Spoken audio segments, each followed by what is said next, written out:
kirikulised, tere tulemast Simuna kirikusse tänasel pidulikul päeval, kui meil on põhjust olla tänulikud ja tuua tänupalvet, aga ka põhjust vaadata siis ettepoole tänasest päevast ja paluda õnnistust mitmele tegevusele, mis on hästi korda läinud. Me täna saame taas avada ja õnnistada siis Grafina von Lüdtke mälestuspärja siin kirikus, samuti teha tänupalvet ja õnnistada valminud kirikutorni remonti. Ja meil on täna külas Põhja-Eesti piiskopkonna piiskop Ove Sander, kes siis õnnistamistalitused läbi viib ja ka evangeeliumi sõna jagab ja kaasa teenib ka Simuna koguduse diakon Oliver Vetskovski ja organist Ainar Ojasaar. Ja ma palun, et saame nüüd võtta istet ja ma annaksin sõna Hanno Tammele, kes on suuresti selle tänase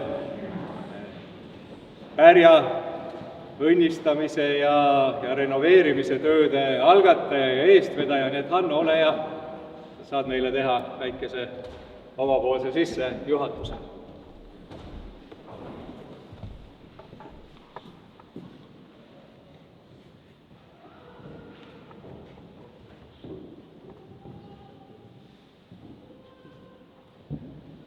Seltsing piiterlased mälestab Grafina Amalia Lüdtket. 13. sajandist on ristiusk kujundunud meie Eestimaa elulaadi. Liivimaa kaudu jõudis see usk meieni ja me elame tänapäevani saksa kultuuri mõjusfääris. Põhjasõjas 1070. aastal sattus Eesti Vene võimu alla. Me teame hästi, et Vene impeeriumi väikerahvad on enamikus õigeusustatud ja sundkorras venestatud. Meid on päästnud Luteri usk ja Balti erikord. Selle Balti erikorra väärikad esindajad Amalia Lüdtket me täna mälestame ja meenutame. Grafina Amalia Lüdtke, admirali kindraladjutant Friedrich von Lüdtke poja, kammerhärra Nikolai Graf Lüdtke abikaasa, oli Peterburis Aleksandri naisgümnaasiumi patroon. See oli vastutusrikas ja oluline ametipositsioon. Naisgümnaasiumi õpilastest, kes sageli olid pärit kusagilt Venemaa hallusest, said haritud ja kultuurset keiserliku Venemaa prouad. Nende väärikus lubas neid võtta õukonda ja lubas neid saata ka välismaale diplomaatilisele missioonile. Simuna kirikuaias Lüdtkede platsil puhkab ka Grafina Amalia Lüdtke ema, proua Elisabeth von Sobert, kes on suure vene helilooja Peeter Tšaikovski tädi, ema õde. Tšaikovski ema on sakslanna. Pärast abikaasa Nikolai Graf Lüdtke surma 1887. aastal müüs Grafina Amalia Lüdtke avanduse mõisa 1889. aastal Ernst von Bremenile. Hiljem elas ta Peterburis ja tihti viibis oma tädipoja Peeter Tšaikovski residentsis Kliini linnas Moskva lähedal. Kliinis ta aga suri kopsupõletiku 16. detsembril 1912. aastal. Matusetaritus toimus Peterburis Püha Anna Luteri kirikus 21. detsembril 12. aastal.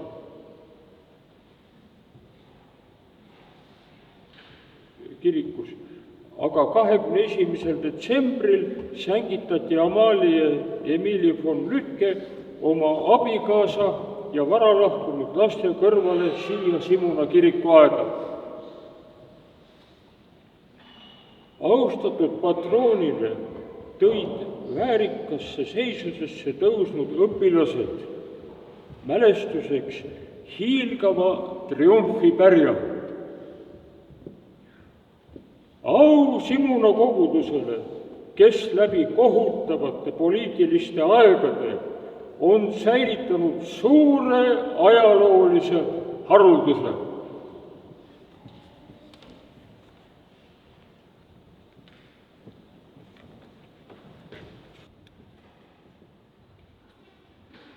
Kallid sõbrad, õed ja vennad Kristuses.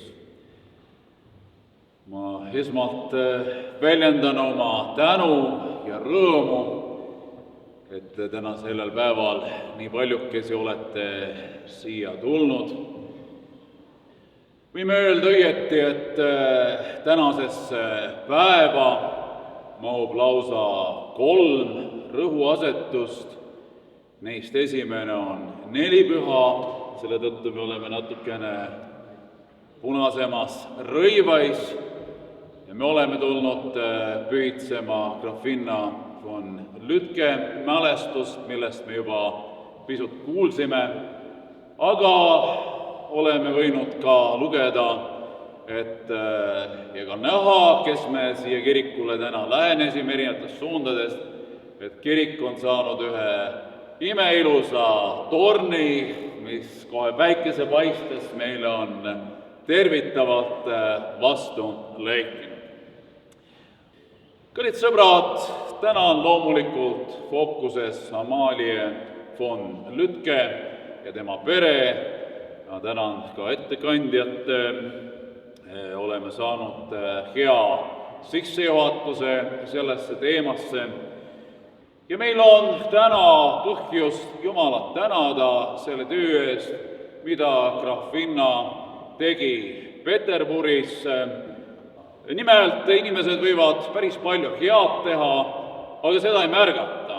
Ja tänane päev kõneleb meile ka pühendunud elu ja heategude märkamisest, nii nagu Grafinna von Lütke õpilased on selle pärja väga kõrge tunnustus, mida ei antud isegi kõikidele tsaaridele, siis tema auks andnud ja seda kanti tema siis matusse rongkäigu ees, siis võib-olla kõneleb see meile seda keelt, et ka märgakem inimesi, kes teevad oma tööd hästi ja pühendunult ja olgem neile selle eest tänulikud.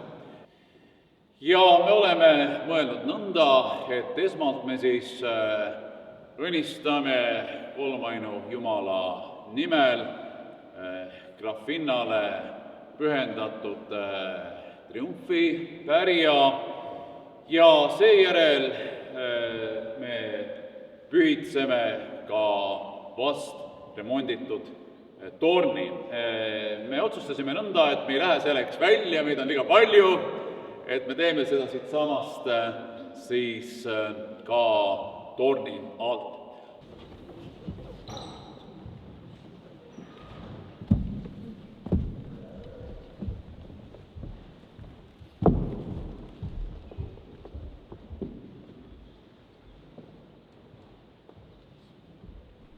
Issand Jeesus, me palume, et sa õnnistaksid nüüd selle triumfipärja Grafinna Amalie von Lütke mälestuseks. Ja palume sind, et ta tuletaks meile meelde selle sinu sõnase pühendunud elu ja õpetaks meid tänama sinu heade andide eest ja üksteist tunnustama Jumala Isa, Poja ja Püha Vaimu nimel. Aamen.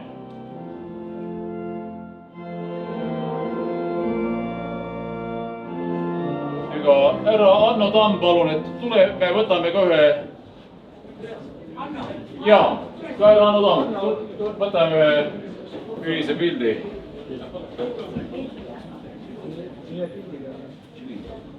Tulge palun ka, teie seiske siia.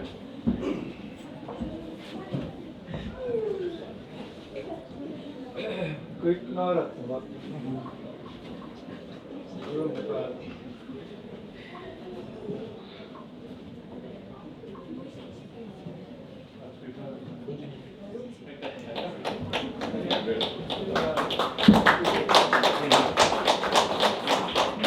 Aga oleme head, saame tulla lähemalt imetleda ja siis vaatame ennast torni ja koguneme siis hingepalveks veel ka siis von Lütkede hauale.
Mälestuspärg on oluline juba selle poolest, et tegemist on ühe sellise ainulaadse nähtusega, et juba selle poolest on ta eriline, et eks ta siin kohalikule kogukonnale ja Simuna rahvale, ma arvan, et ta on ikkagi üks selline jälle ühenduslüli mineviku ja oleviku vahel, et ta tuletab meelde seda pärandit, mis meil on siin olnud ajaloos, kes need on inimesed olnud, kes siin mail on elanud rohkem või vähem, peatunud oma